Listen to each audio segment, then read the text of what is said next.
Friday night, won the Hawks game, huge game. But towards the end of that game, that's where it was kind of a lot of people were kind of scared online. Nick Nurse, even after the game, was scared about Embiid's knee injury. They said they were going to have to monitor it and look at it on the weekend. And we didn't really hear much about the knee injury after the game, after Nick Nurse's comments, because Monday, the injury report came out. Embiid was a GTD, ended up playing, had 34 points, 11 boards, 6 assists. But in the opening of the show, we talked about the easy stretch that we have. In the next 2 games, we play against Detroit, who's lost the last 20 games, 20 straight games.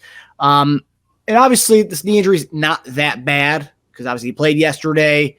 But do you think the Sixers should kind of err on the side of caution here? The fact that he did get the injury Friday, played yesterday. Do you think these next 2 games coming up here, would you guys want to rest Embiid against a team like the Pistons who is struggling?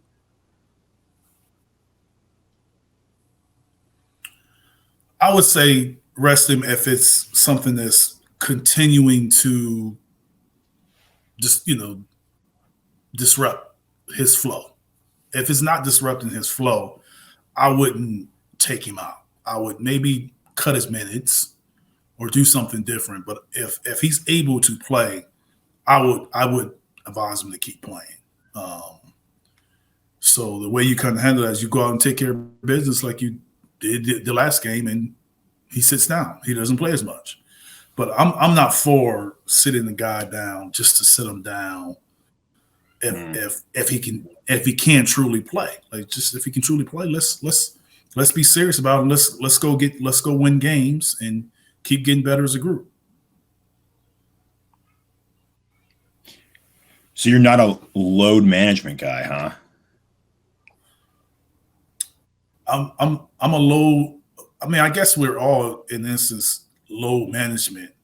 I'm just not a load management guy that sit people for no reason, like other than just, hey, we're just gonna sit you down. For just general precaution. If a guy has a lingering issue, that's why I said if this is something that's lingering, like he's getting around the clock therapy and it's not getting better. It's not getting worse, but it's just not getting better.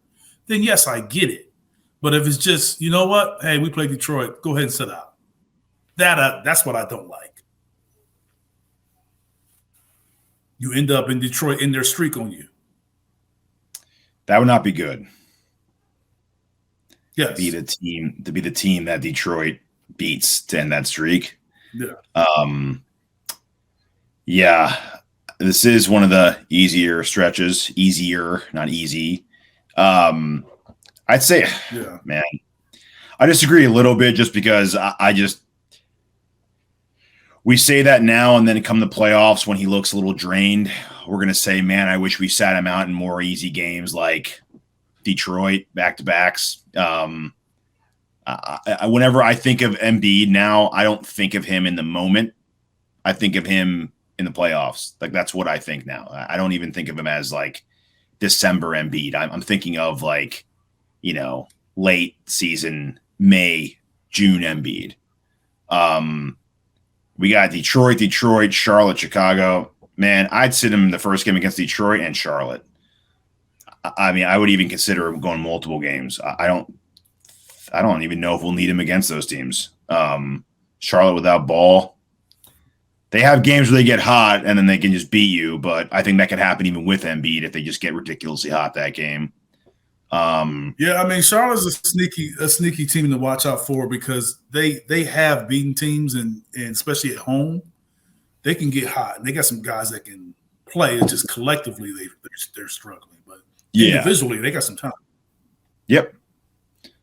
I would be strategic rest of season about how they go about resting him. Just try to keep it in mind.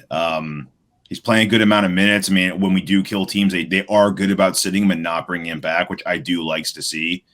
And yeah, if you can guarantee you're killing teams every time, then rest him in the fourth quarter, sure. But you can't really plan on that. I mean, you do plan for that, but you can't count on that. That's what I mean.